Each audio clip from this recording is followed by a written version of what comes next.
Nice to meet you. I am In-Pyo. Now, half of 2021 has already passed.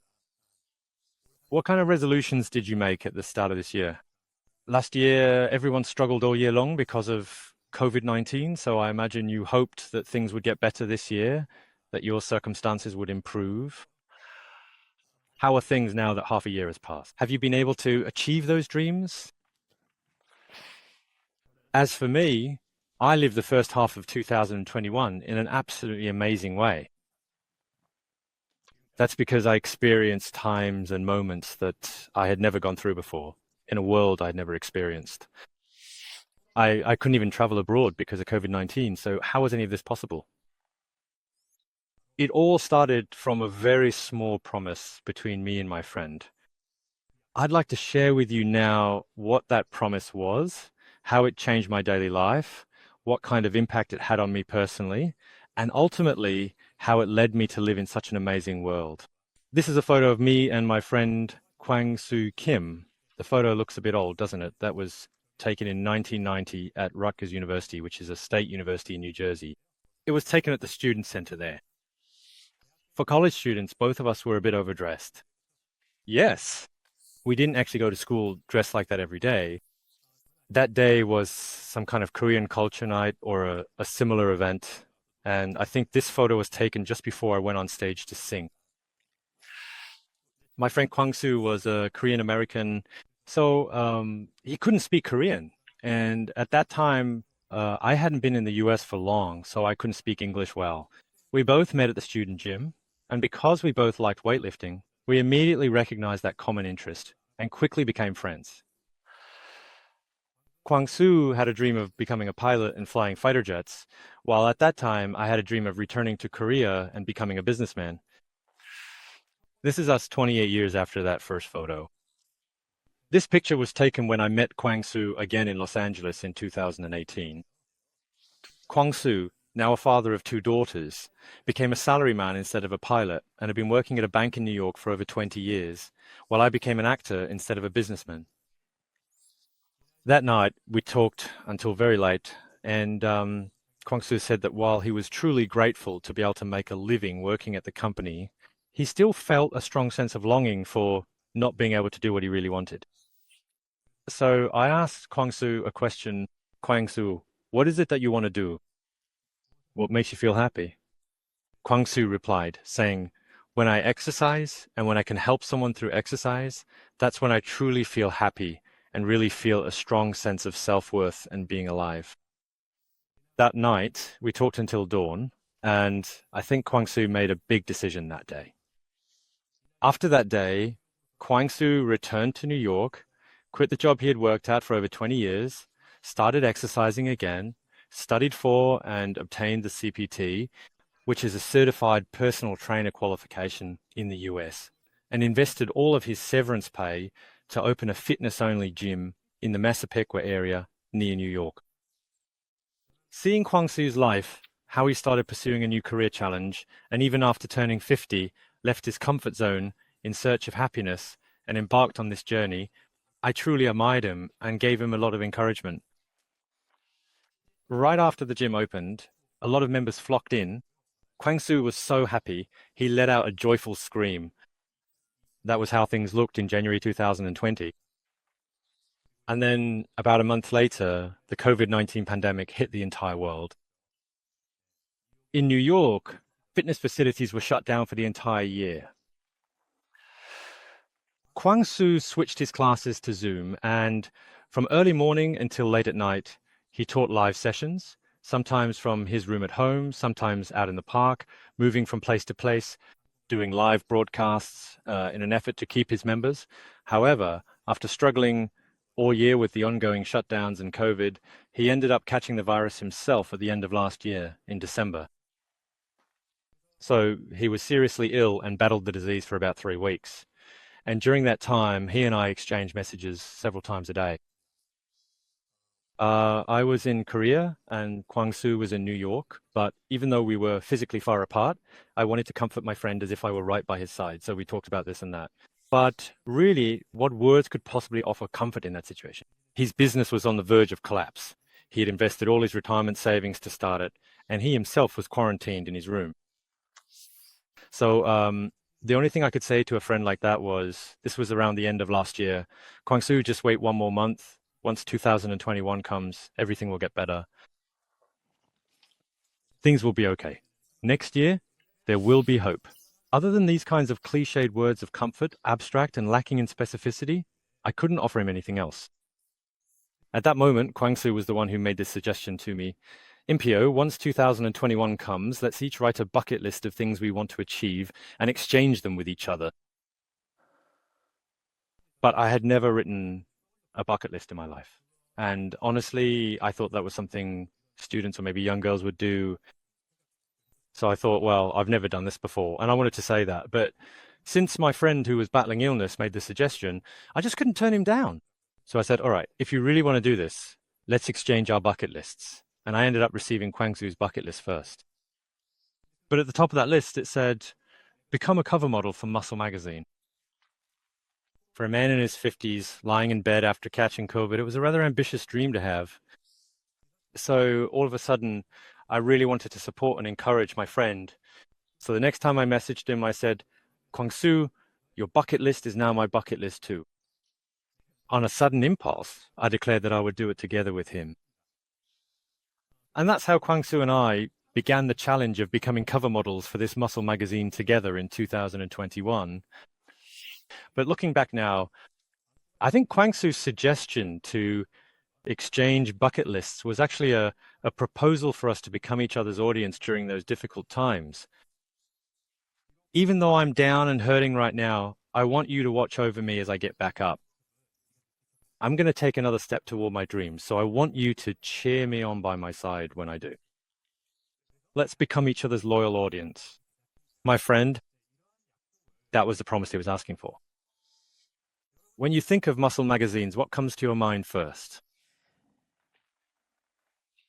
4 words immediately come to mind. For me, it's taking off the top. When it comes to muscle magazine covers, there isn't a single model who doesn't go shirtless. But this is where a problem arose.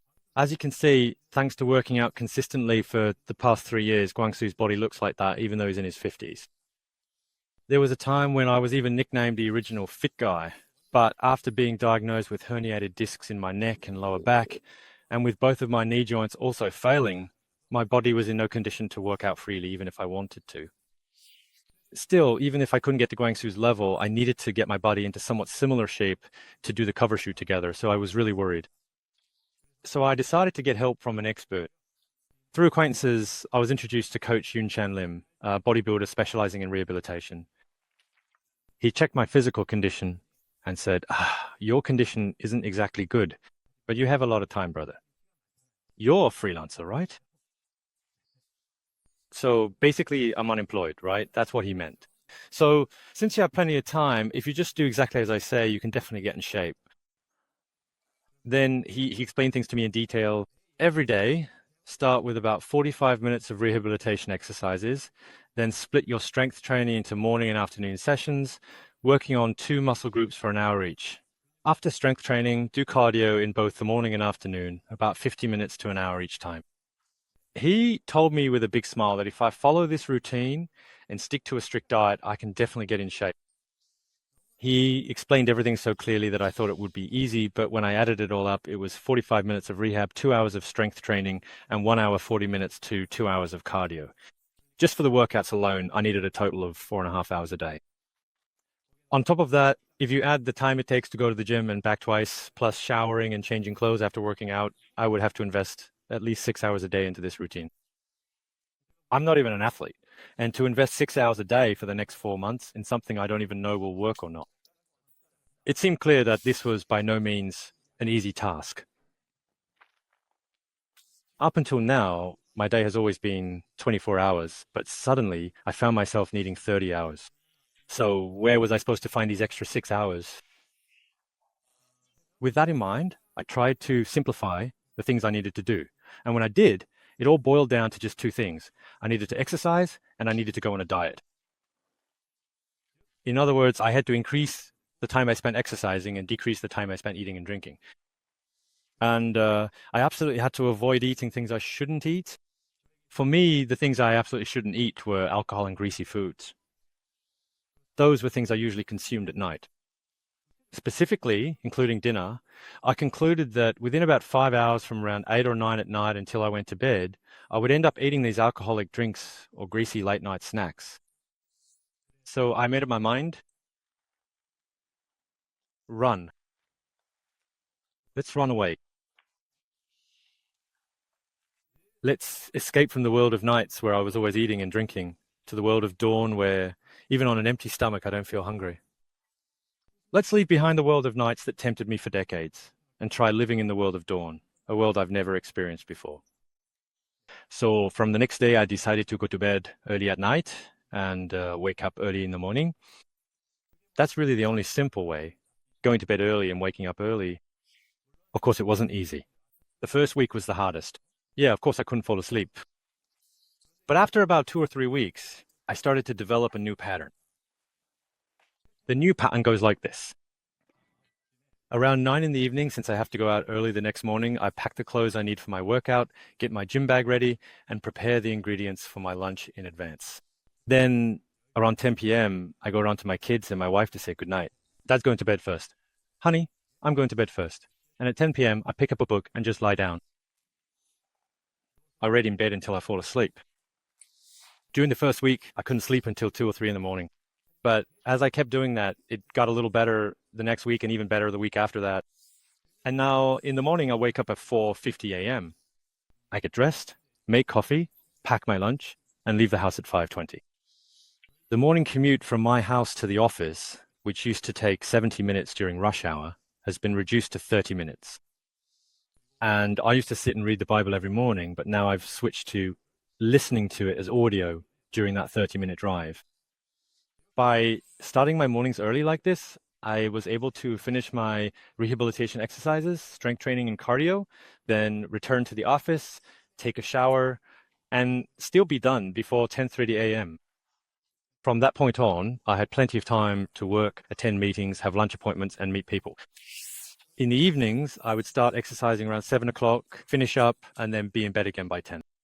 Of course, there were moments when I was sick of exercising and fed up with being on a diet. Sometimes I was so hungry that it was hard to fall asleep. And there were times when getting up at dawn felt bothersome and I wanted to give up.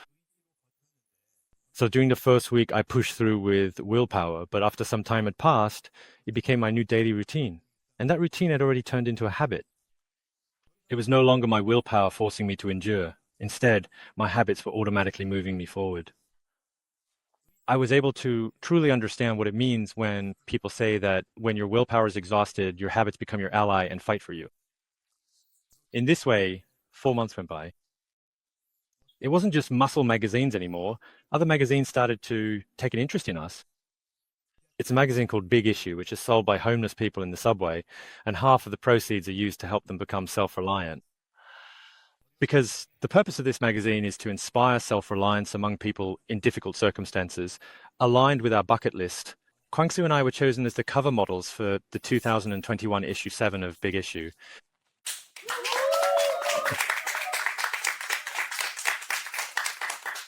I've been a cover model for countless magazines since my debut, but being the cover model for the Big Issue makes me the proudest and happiest. It was just a conversation between two friends. How could something like this even be possible?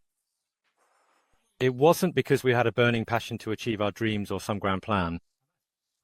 I think there were just two very simple reasons. Those were habit and an audience of one who watched the changes those habits brought about. When you transform your daily life through habits, you end up doing things that your willpower alone couldn't accomplish before. It enables you to break things you couldn't quit before. It's true that you have to endure a long and difficult period before your daily life changes and your life transforms. But as long as there is just one person who doesn't give up and keeps watching over you during that time, anyone can achieve it. Kwangsoo and I didn't do this because we're special people. We became the cover models of this special magazine simply because we did it together. There's still half of 2021 left to go. If you fold it like this, it's exactly half. That's plenty of time to change the world you've been living in and try living in a different one.